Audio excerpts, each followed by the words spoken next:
tardes. Proseguimos entonces este desarrollo del programa de Filosofía del Derecho a partir de este diálogo que vamos teniendo, este encuentro que vamos teniendo a través de este medio audiovisual. Como yo había anticipado en nuestro anterior encuentro, vamos a desarrollar hoy lo que en el programa constituye la unidad de aprendizaje 2, la segunda unidad de aprendizaje. Aquí lo que estamos examinando, como también había anticipado, es un análisis, un estudio, un enfoque de aquellos casos jurisprudenciales en los que el Alto Tribunal de la República, cuando está analizando derechos constitucionales, la existencia de derechos constitucionales, dice, estamos ante derechos naturales. En ese sentido, yo he dividido en distintos periodos de tiempo el análisis de esa jurisprudencia. He tomado un primer periodo en el que examino la causa Municipalidad de la Capital contra el Hortondo, un famoso caso en el que se había planteado la inconstitucionalidad de una ley que expropiaba para construir una famosa avenida en la ciudad de Buenos Aires, o por ejemplo el caso Gavier Enrique contra Tiliar Carlos, que es en donde se examina también una cuestión vinculada con el derecho real. Ese sería el primer periodo y esos casos pertenecen a los años 1880, alrededor de esa época. Ustedes lo van a poder ver con detalle, obviamente, cuando lean cada uno de estos casos. Lo que me interesa plantear aquí es que lo que a la Corte le preocupa, y esto creo que es interesante porque tiene que ver con el momento político, el momento económico, el contexto social, le interesa defender fuertemente la propiedad, algo que en otras épocas no le va a interesar, y le va a interesar defender fuertemente otros derechos.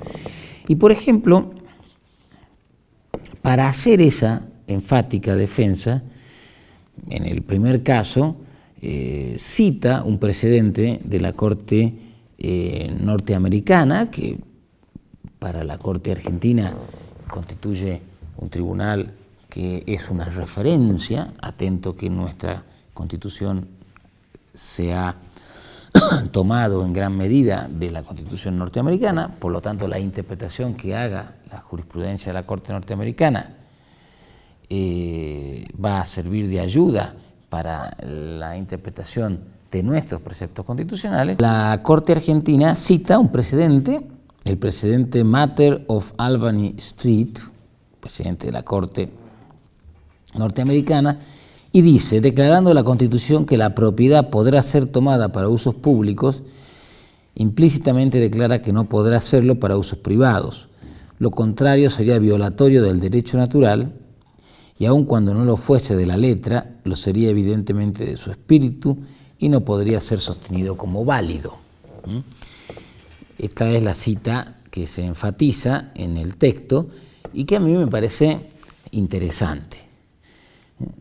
Se está considerando que un uso inapropiado, abusivo, ilegal de la propiedad sería violatorio del derecho natural, es decir, de un derecho que es inherente a las personas y que la Constitución no puede desconocer. Es más, que la Constitución en todo caso reconoce. Justamente esta idea podemos tomarla del último texto. No podría ser sostenido como válido. Acá algunos autores han establecido una distinción entre validez y vigencia de los derechos. Los derechos pueden estar vigentes o pueden no estar vigentes, es decir, pueden estar positivizados o pueden no estar positivizados. Pero eso no importa tanto. Lo que importa es reconocer que existen derechos válidos. Un derecho natural, un derecho fundamental, como el derecho a la vida, es un derecho válido. Y si el constituyente lo positiviza, lo transforma en vigente, está muy bien. Pero si no lo transforma en vigente, si no lo positiviza, no le quita validez al derecho a la vida. Observen ustedes que el derecho a la vida no está explícitamente puesto en la Constitución argentina de 1853. Recién se incorpora, implícitamente, cuando se incorporan los tratados internacionales de protección de derechos humanos en la reforma constitucional de 1994. Si esto es así, entonces, y uno entendiese que solo son válidos los derechos vigentes, uno podría haber dicho que el derecho a la vida antes del 1994 no existía o no tenía rango constitucional. Esto evidentemente es absurdo y nadie lo ha sostenido. Y por eso me parece interesante esta alusión al derecho natural. Aquello que sea abusivo contraría el derecho natural. Y aun cuando no esté escrito en la Constitución, dice la Corte, contraría el espíritu de la Constitución. Porque el espíritu de la Constitución está estructurado para garantizar los derechos, para asegurarlos y no para cercenarlos. Porque en el fondo estamos hablando de derechos válidos. No importa si son o no son vigentes. Sí importa y mucho que son derechos válidos. En el segundo periodo de tiempo, yo examino algunos casos. El caso Rojo, sobre adopción, el caso Cullen, que tienen que ver ya con, como su nombre lo indica respecto al primero, adopción, ya tiene que ver con cuestiones familiares. Y entonces me parece que habría, y esto es lo que trato de puntualizar, habría como un cambio de eje, sugiero, al menos esto es lo que para alumnos de quinto año me parece interesante como ejercicio intelectual, sugiero que podría haber un cambio de eje. Ya no interesa tanto la propiedad, no interesa tanto enfatizar la propiedad, cuanto derechos que podríamos denominar civiles y políticos, o derechos más vinculados con la personalidad, con lo que también en derecho civil conocemos, atributos de la personalidad. Ahí, en el primer caso, en el que se había otorgado la patria potestad de un menor a su abuela paterna, decisión impugnada por la madre de aquel, quien alegó en su recurso la existencia de una grave violación a la garantía de la defensa en juicio. Una madre pide, de alguna manera, recuperar la adopción de su hijo, un caso que tiene bastante similitud con otro, el caso Treviranus, que también se da en otro periodo de tiempo. Y aquí la Corte dice, estamos hablando de los años 50, es decir, han transcurrido 60 años desde el primer momento, estamos en el segundo periodo, y acá la Corte acoge el recurso al considerar que el flagrante desconocimiento de la garantía invocada revestía especial trascendencia en cuanto concierne al amparo de un derecho natural, el derecho de patria potestad de la madre en este caso, expresamente reconocido por la Constitución. la Constitución entonces vigente, la Constitución del año 49, que luego fue abrogada y se regresó a la Constitución histórica. De ahí que, añade el tribunal, el patronato del Estado sobre los menores es siempre supletorio, para afianzar y no para suplantar los vínculos de la naturaleza. Acá habría entonces como un reconocimiento de estos vínculos de la naturaleza, es decir, no vínculos legales. El legislador puede o no legislar el tema, puede o no decir lo que entienda oportuno, pero lo interesante es que hay un vínculo natural, vínculos de la naturaleza, que genera derechos propios, inherentes, derecho de patria potestad en este caso.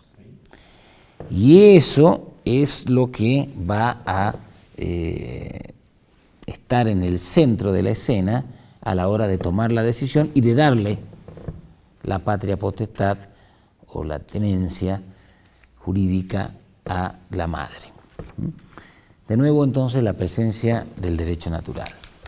Hay un tercer periodo, el de los años 60, vamos avanzando de alguna manera de década en década, en el que examinamos la causa Sánchez Orondo, la causa Treviranus, a la que yo recién hice referencia. La causa Sánchez Orondo es un asunto vinculado con libertad de expresión. De vuelta entonces vemos cómo libertad de expresión, derechos familiares, allí se produce el ingreso de los derechos naturales. Hay un cuarto periodo, década de los 70, 80, el caso Zaguirre y Diep,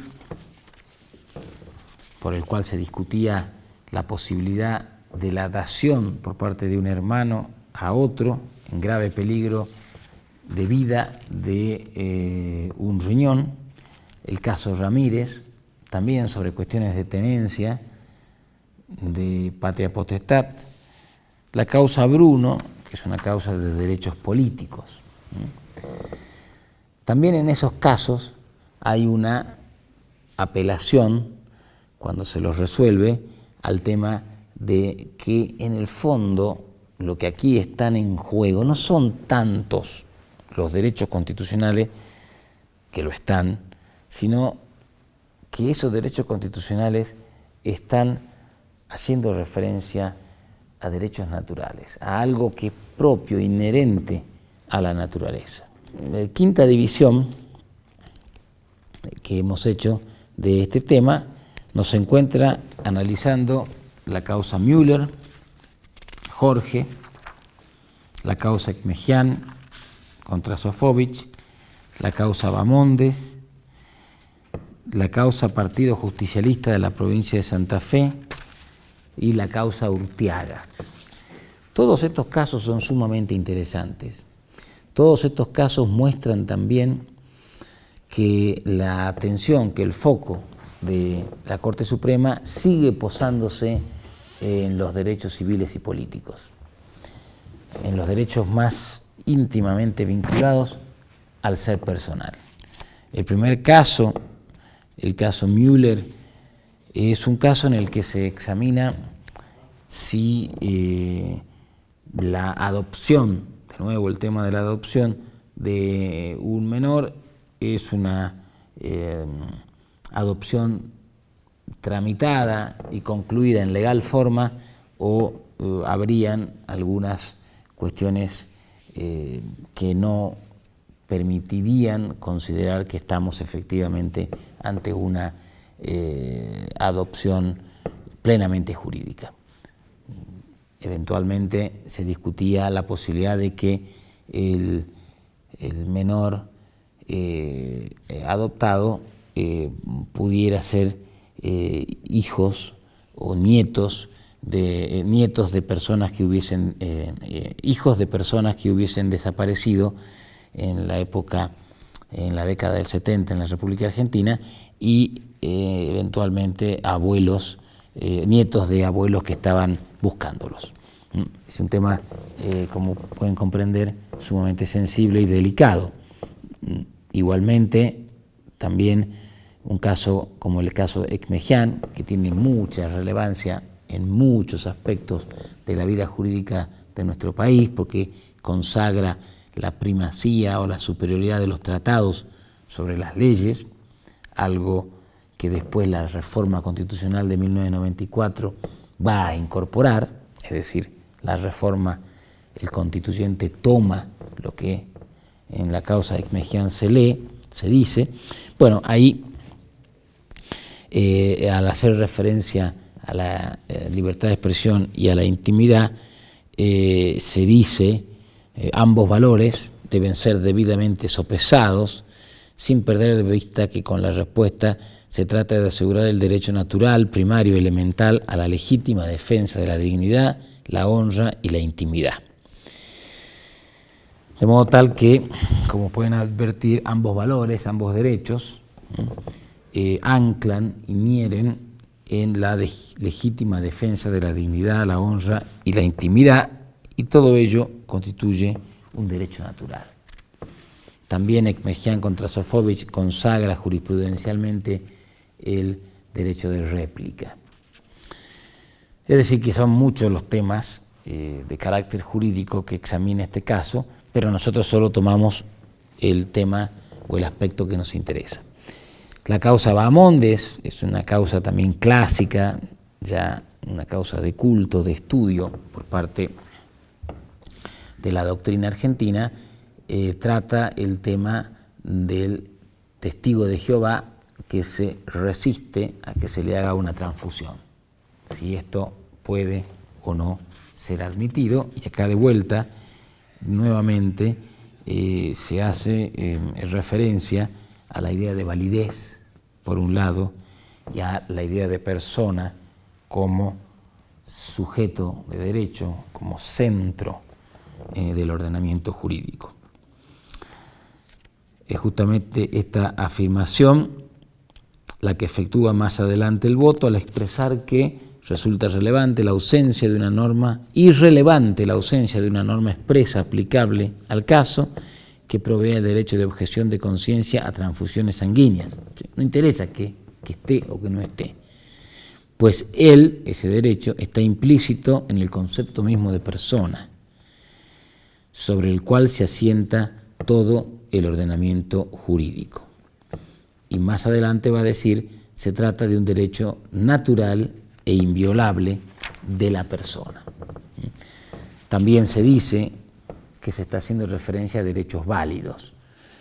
De modo que ustedes pueden ver cómo cada una de estas expresiones se vinculan con distintos temas, algunos ya estudiados, otros que se están viendo aquí, pero que estarían mostrando que más allá de la existencia de derechos constitucionales, o aún no existiendo positivamente, sin embargo, no podemos negar su existencia como derechos válidos, justamente en razón de que inhieren en la condición de persona. Bueno, el sexto periodo de tiempo es la década del 2000 en adelante. Allí se hace un estudio de distintos casos en donde se efectúan consideraciones al derecho a la comunicación, a la libertad de expresión y a la vida. Los primeros ya habían estado presentes por parte de la jurisprudencia de la Corte, el derecho a la vida también, pero durante este periodo de tiempo se lo estudia con mucho mayor énfasis en muchos otros casos. En ese aspecto, una de las dimensiones del derecho a la vida tuvo lugar o tiene un desarrollo especial con el análisis de lo que se denominan los delitos de lesa humanidad. Y por lo tanto allí yo me ocupo de examinar dos casos muy importantes de la jurisprudencia de la Corte Suprema, Arancibia Clavel de un lado, Simón de otro, en donde expresamente se hace referencia a esta idea de derecho natural.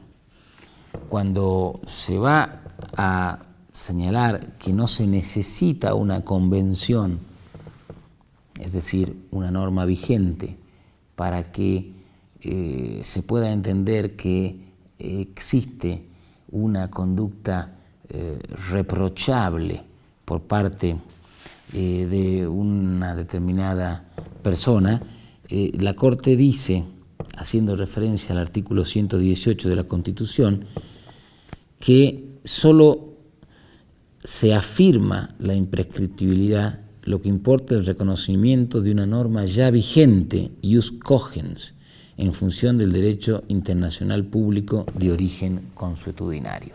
Esta es una expresión muy rica en contenido, algunos de cuyos desarrollos se hacen en el texto. El artículo 118 de nuestra Constitución, artículo histórico, está desde 1853, viene a consagrar el tema de que si se cometiesen delitos contrarios al derecho de gentes fuera del territorio de la República, un tribunal puede, de nuestro país, juzgarlos. ¿Esto qué quiere decir? Quiere decir que existen derechos naturales, derechos de gentes, ius gentium, que justamente por ser derechos de gentes, la doctrina considera que derechos de gentes y derechos naturales son sinónimos, son propios de todas las personas por su condición de tal. Si hay conductas incompatibles con la personalidad, no importa el lugar donde se hayan cometido, entonces cualquier tribunal, al menos cualquier tribunal argentino, podría juzgarlo, y en ese sentido el artículo dice que una ley del Congreso determinará cuál sea el tribunal. Esta es una cuestión de asignación de competencia que no es relevante a los efectos de lo que a nosotros nos interesa remarcar. Hay una conceptualización y un naturalista en la Constitución Nacional que la jurisprudencia de la Corte señala claramente en ese caso. Y en el restante caso Simón se hace un estudio muy largo, o por lo menos un poco más extenso comparado con los que veníamos haciendo respecto de los anteriores casos, en los que se estudia el tratamiento que se dio por parte de la Corte Suprema a las leyes de obediencia debida y punto final, a las que declara inconstitucionales y que habían sido promulgadas 2 décadas antes. En ese fallo y en lo que interesa a los efectos de este curso es que la Corte dice que no cualquier norma, aún formalmente